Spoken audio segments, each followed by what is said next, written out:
Hi guys, this is Sneha and I am the book empress. You can see a nice stack of the books. Okay, these are like 10% of what the books I hold. Okay, so my books are everywhere and I am a book nerd. आज I am going to discuss with you a very personal gem of a book. Okay, this book has taught me so much, right from my finances to my life. Okay, and today I am here to share with you my top 10 learnings from this particular book. Okay, so the book that we are talking is Almanac of Naval Ravikant. Okay, if you do not have this book, please go and buy. Okay, agar there is any financial issue that you cannot buy this book, I have a soft copy. Please write to me, email it to me, comment in the section below. I will send you a soft copy of the book. I have the PDF of the book. Okay, so moving on, ये है अल्मनाक of Naval Ravikant. इस book में wisdom ऐसे टपक रहा है कि आप बस उसको अपने अंदर समेट लो. ओके, और इतनी गहराई से बातें बताई गई है और इतनी सिंपल लैंग्वेज में बातें बताई गई है कि आप इसको अंदर ग्रहण भी कर पाएंगे और याद भी रख पाएंगे, विच इज़ वेरी इंपॉर्टेंट. ओके, इस पूरी बुक को मैंने चैप्टर वाइज एक्सप्लेन किया हुआ है, पर वो मेरी दूसरी चैनल पे है, एन्चेंटिंग टैरो, जिसकी लिंक मैं यहाँ पर आपको दे रही हूँ. Okay, so if you want to understand the book in detail chapter by chapter, then please refer to the playlist जो मैंने यहाँ पर नीचे डाली हुई है. आप इसका आइकन देख सकते हैं.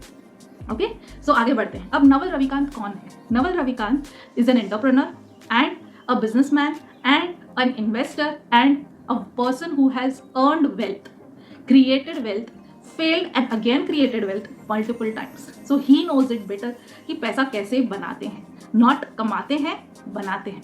ओके, सो नवल रविकांत के, और ये बुक में पता है क्या है, इस बुक में उसके इंटरव्यूज में से लिया गया विजडम है. So imagine, okay, Naval Ravikant के जितने भी इंटरव्यूज हो चुके हैं उसमें से कंपाइलेशन करके उसकी अंडरस्टैंडिंग इस बुक में लिखी गई है. So book is very unique, it is not a normal non fiction. Okay, इसमें उनके इंटरव्यूज का कंपाइलेशन है.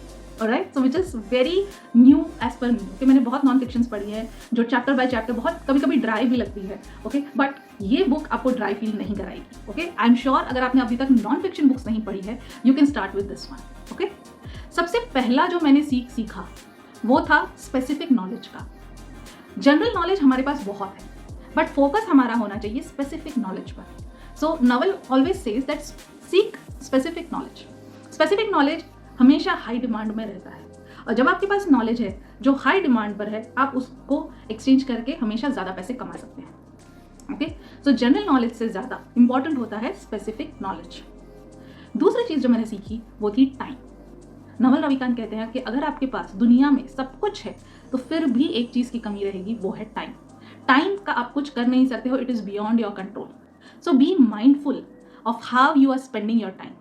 Are you trying to build and generate passive income out of it, और are you trying to just spend it earning active income? Okay, so he is focusing on creating passive income along with long term value. So बनानी है, passive income बनानी है, at the same time long term value भी उसमें होना चाहिए. Okay, the next important point is compounding your efforts. Okay, आपके efforts time से के साथ कंपाउंड होंगे ही होंगे, और वही सफलता की चाबी है. Okay, so don't focus on that I am working for next 6 months 7 months, कुछ मिल नहीं रहा है. Don't worry, you just keep on working. Okay, continue your work, your efforts, and finally those efforts will have a compounding effect as a success. Okay, so improvements will happen, actions will lead to significant long term returns provided you are consistent on your efforts. Next is choose your business models very carefully. तो आप अगर entrepreneur हैं, अगर आप business में हैं, तो आपको आपके बिजनेस मॉडल्स चूज बहुत अच्छे से करने होंगे, बिकॉज टाइम के साथ साथ ये मॉडल्स भी चेंज होंगे. ओके, सो वो मॉडल सिलेक्ट करिए जो मिनिमल एफर्ट के साथ अपग्रेड हो जाए. ऑलराइट, तो जब भी बिजनेस करें, बिजनेस मॉडल सोचें, तो कम से कम आगे की 10 साल सोच कर कि टेक्नोलॉजी किस तरह से आगे बढ़ रही है, ओके, उसका अकाउंटिंग कर कर ही उस बिजनेस में या तो इन्वेस्ट करिए या तो उस वैसा बिजनेस बनाइए जो समय के साथ साथ अपग्रेड भी होता जाए. Okay, so imagine he was the investor in one of very popular companies called as Uber. Okay, and Uber in the time when जब टैक्सीज ऑलरेडी एग्जिस्टिंग थी हर देश में, स्पेशली यूएस में टैक्सीज बहुत अच्छे से चल रही थी, तो कोई सोच भी नहीं सकता था कि private company will come and capture the market. At that time, he was an investor in this particular company. Okay, so please understand that your model has to have something that will accumulate for next 10 years and बहुत छोटी effort से वो upgrade भी हो जाए. Okay, so leverage technology and automation wherever this is possible. Next is solve for happiness. What he means by that is at the end of the day आप जो भी चीज़ करें उसमें आपको खुशी मिलनी चाहिए. ओके, अगर आपको वो काम में खुशी मिल रही है तो कभी आप उस काम से थकेंगे नहीं.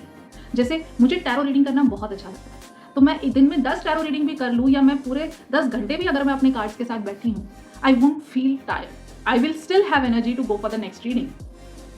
Alright, if you love reading then reading so many books will never bore you.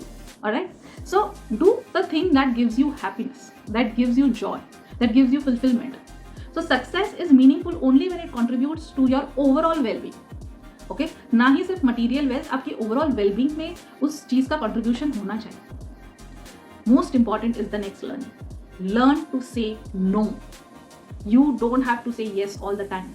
Okay, you have to learn to say no because you have your own commitments.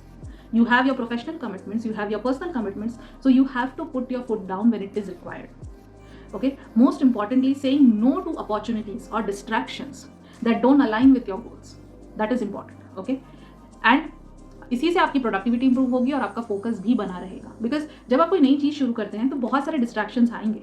Okay, still you have to have your ground. Okay, and you have to draw the boundaries so that आपका focus बना रहे. तो आपको ना बोलना सीखना होगा. Okay, finally build your own personal brand. Okay, आपकी ब्रांड ही आपको आगे तक लेके जाएगी. What do I mean by that? लोग आज रिलायंस को जानते हैं बिकॉज ऑफ अंबानीज, लोग टाटा को जानते हैं because of Ratan Tata. Okay, so that is a personal brand. वो ब्रांड आपके एथिक्स को रिप्रेजेंट करती है, आपकी रिस्पॉन्सिबिलिटीज़ को रिप्रेजेंट करती है, आपके नॉलेज को रिप्रेजेंट करती है. So always work on your own reputation and work on your own brand. Right, so that tomorrow people will trust you, will trust your brand, and you will be in the market for a longer period of time. Okay, cultivate it by sharing your knowledge and insights with others. उसके बारे में चाहे लिखिए, चाहे बोलिए, content बनाइए, जो भी करिए. Okay, always build your own personal brand and talk about it. Okay, most importantly is the next point. You have to invest wisely. Okay, you have to be very, very wise with your assets and what you consider as asset. Okay, that is also important. Asset आपको cash flow देगा, asset आपको ownership देगा. अगर ना ही वो आपको cash flow दे रहा है, ना ही वो आपकी ओनरशिप में है, मतलब वो आपका एसेट नहीं है. ओके, वो एक लायबिलिटी है. So please get your definition of the asset right. बहुत लोगों को लगता है कि गाड़ी मेरा एसेट है, बहुत लोगों को लगता है घर मेरा एसेट है. If it is not generating cash flow for you, if it is not building you in any way, okay, then it is not an asset. Okay, understand the difference between investing and speculating. Okay, थोड़ा करके अगर आप अच्छी जगह पर invest करते हैं या फिर किसी ने टिप बता दी और आपने मार्केट में पैसे डाल दिए, ऐसे इन्वेस्ट कर रहे हैं. Alright, so check what are you doing because what you do with your finances will decide your next 10 years of your life. So invest your finances very nicely. Second last point is practice long term thinking. ज़्यादा से ज़्यादा long term thinking करिए. अपने goals बनाइए तो next 10 years के बनाइए, 5 years के बनाइए. लॉन्ग टर्म पर्सपेक्टिव रखिए. यहाँ पर उन्होंने बहुत अच्छी पॉइंट बोली थी कि किसी भी इंसान के साथ जब आप बिजनेस करना चाहते हैं तो आप देखिए कि इस इंसान को मैं 5 साल बर्दाश्त कर सकता हूँ, मैं 10 साल बर्दाश्त कर सकता हूँ. अगर नहीं तो उस बंदे के साथ बिजनेस मत करिए. Okay, there is no point that you have to enter into a relationship, either professional, either partnership or personal, if you don't see long-term future in that. Okay, अगर आप उस इंसान को जेल ही नहीं सकते हो तो आप उसके साथ बिजनेस कैसे करोगे? Alright, so हमेशा लॉन्ग टर्म सोचिए. कोई भी बिजनेस भी हो तो भी लॉन्ग टर्म सोचिए. Okay, avoid being overly influenced by short-term trends and fear of missing out.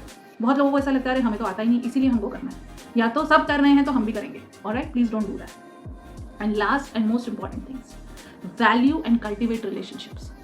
Okay, जो मैंने भी बहुत इंपॉर्टेंटली सीखा है कि रिलेशनशिप्स कभी भी ख़राब नहीं होनी चाहिए किसी के साथ भी. ओके, इसीलिए आज मैंने इतनी जॉब्स भी चेंज कर ली तो भी अगर आप, मैं मॉर्गन स्टैनली के लोगों से मिलती हूँ, मैं बात करती हूँ, मेरे स्कूल फ्रेंड से मिलती हूँ, I have contacts with them. Okay, so always be in touch with every one. Okay, and create good relationships everywhere you go. So value relationships and create positive relationships. Networking is very, very important. Okay, so create a good network, create invaluable relationships, right? Help people, genuinely help people. All right, with whatever you can. and don't expect returns from that help. Okay, only then you will create good relationships. Okay, so I hope ये 10 points आपको एक gist मिल गया होगा कि इस book में क्या है. Okay, if this is interesting please read this book. It is a very short book, बहुत कम पेजेस है इसमें. ओके, बट नॉलेज कूट कूट कर भरा है. Okay, so please read this book. Right, link मैंने डिस्क्रिप्शन में दे दी है. अगर आपको अमेजॉन में ये बुक चाहिए तो भी मैंने लिंक डिस्क्रिप्शन में दे दी है. Check it out. Right, take care, bye bye, have fun.